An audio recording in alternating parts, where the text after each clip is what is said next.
always up for a sweet treat. And today, Amelia Jackson is going to make us a lovely little cakes, little pumpkin cakes. Little pumpkin cakes. It's giving winter pudding, cakey, caramelly, saucy, delicious vibes. That's it. You've sold it. This is sounding very delicious. And super easy.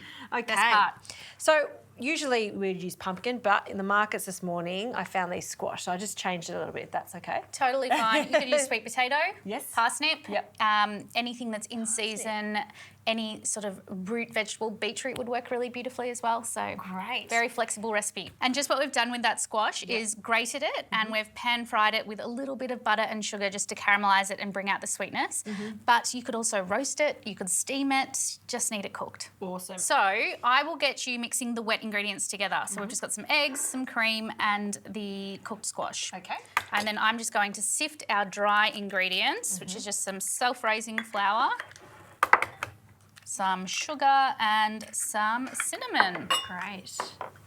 I love simple cakes where they're mixed in a bowl because it almost feels like a bit more enticing to make it because there's not too many things to wash up. It's so nice to actually be part of the process as well. Exactly, mixing it, feeling for the next stage of the method.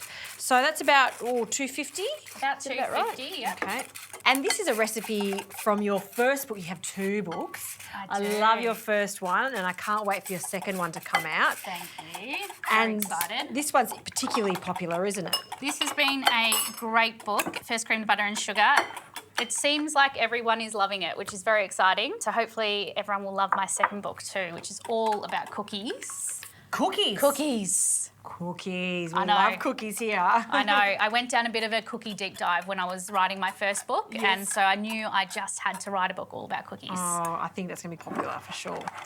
All right, how's Beautiful. that? Perfect. In it goes. Just straight in? Straight in. Mix it together. Okay, there we go. Beautiful. I'll give it a little whisk together, and that is our cake batter done. Oh that my easy. gosh, that is very easy. When you're mixing in the flour, are you worried about the gluten activating too much for this or Not when you're mixing by hand. I don't think a cake like this needs to go into a machine because that's when it can overwork. But when you're mixing something by hand, it's a very quick mix together. I don't mind if there's a little bit of flour left in there. I'm not overly concerned about the rules, you know. I like this not too pedantic. Not too pedantic. Baking style. Absolutely.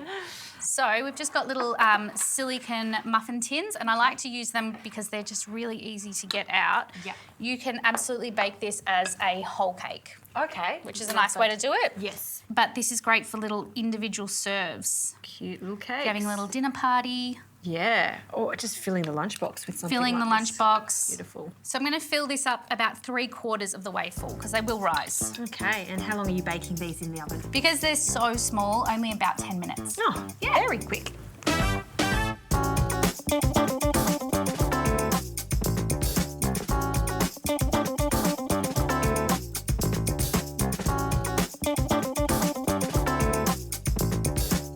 So our sugar has beautifully caramelised. I like to take it quite dark. I like that bitter note, but you can take it as dark or as light as you want.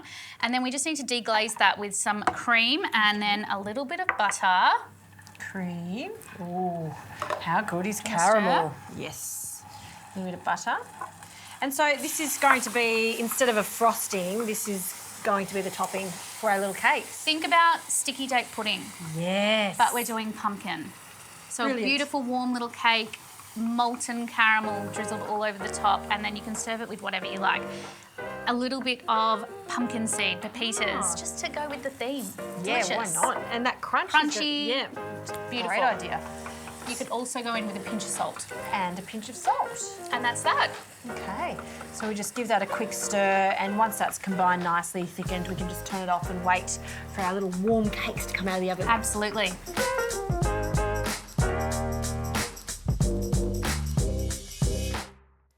Amelia, it smells fantastic in here. I like the idea of having a cake of this size. If you're having a dinner party, sometimes you don't want a big dessert. Something just tiny like this that's still decadent is all you really need. Talk for yourself. Depends who you are. Depends who you are.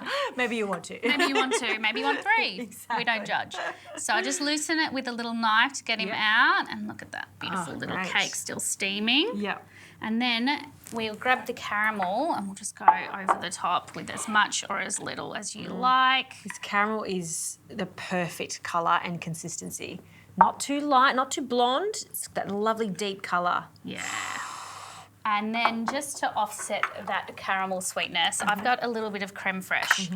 So nice and tangy and sour. Yeah, crème fraîche, fantastic. We use it a lot to dollop on salads and in dressings, but it is a great side. The sourness of it is just really Perfect, lovely. isn't it? It's stunning.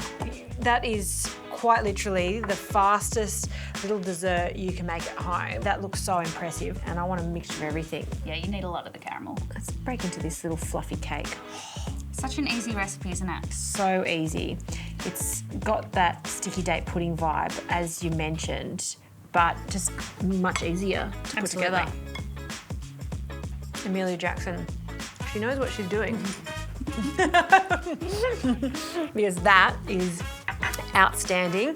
Next dinner party, friends, if you're watching, this is the dessert we're having. Amelia's delicious little cake. So good. Yum. Thank you.